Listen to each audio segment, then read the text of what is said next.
संजय, विपक्ष ने जब नोटबंदी हुई थी इसे आर्थिक नरसंहार और आपराधिक कृत्य बताया था और इसके साथ ही छोटे कारोबारियों की कमर तोड़ने वाला फैसला बताया था। जाहिर तौर पर याचिकाकर्ताओं ने भी इस तरह की दलील रखी होगी। क्या कोई असर इस फैसले पर उसका पड़ा है? अगर उन दलीलों का असर पड़ा होता तो शायद फैसला कुछ और होता। लिहाजा इससे बिल्कुल साफ है कि ये कहा गया था कि आम लोगों को बहुत परेशानी हुई है। बहुत सारे लोग इस चक्कर में, ये भी कहा गया था दलील के दौरान कि बहुत सारे लोग नोट निकालने की कतार में खड़े हुए थे और उनकी मृत्यु भी हो गई थी। लोगों को बहुत परेशानी का सामना करना पड़ा था। ये तमाम दलीलें दी गई और ये कहा गया कि छोटे दुकानदार, छोटे कारोबारी, उन सारे लोगों के लिए फैसला बिल्कुल ही उलट था और उनके लिए मुश्किल भरा फैसला था।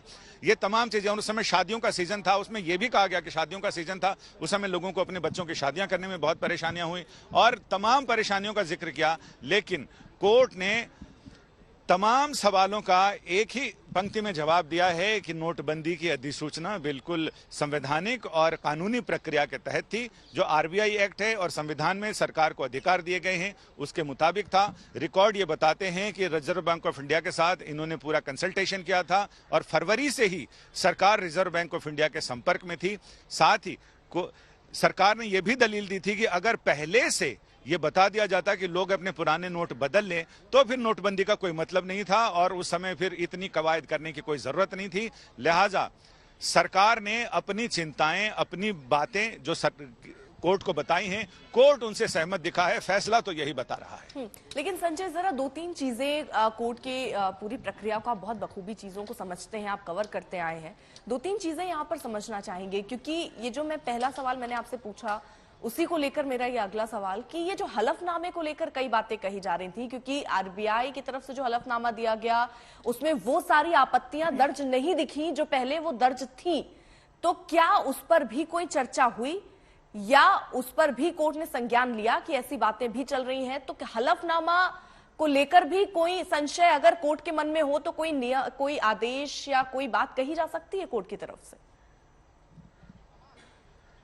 हलफनामे में जो चीजें नहीं थी जिस पर आपत्ति थी याचिकाकर्ताओं को, उनमें से बहुत सारी चीजें सरकार ने आरबीआई की ओर से एक सीलबंद लिफाफे में भी कोर्ट को जानकारी दी थी, जो गोपनीय जानकारी है, जिसके बारे में आम जनता को जानने की जरूरत भी नहीं है। चूंकि वो सरकार का नीतिगत फैसला है तो वो कोर्ट को जरूर बताई गई थी और मुझे लग रहा है कि कोर्ट उसी से सहमत दिखा है।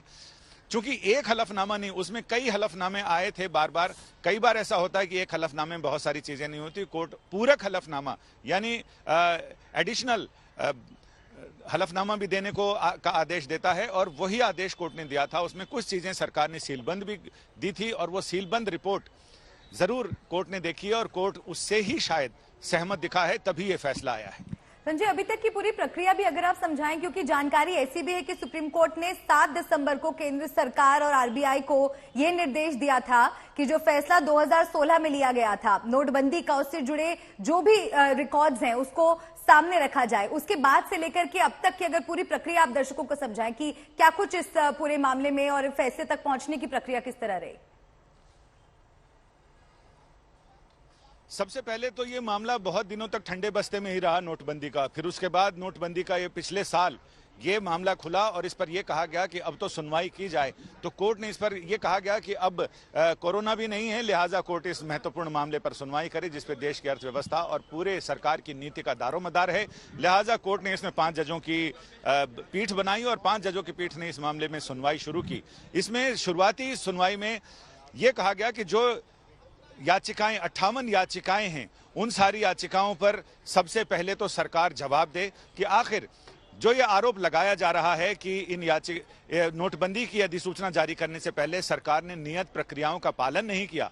इस पर केंद्र सरकार ने जवाब तो दिया, लेकिन उस जवाब से सुप्रीम कोर्ट संतुष्ट नहीं दिखा और उन्होंने कहा कि इसके जो जरूरी दस्तावेज हैं वो रिकॉर्ड पर लाए जाएं और वो हमें बताया जाए कि आखिर जो आप जवाब दे रहे हैं उससे हम संतुष्ट नहीं है, क्योंकि जिन सवालों पर ये याचिकाएं टिकी हैं उन सवालों के हमें सटीक और सीधे जवाब चाहिए।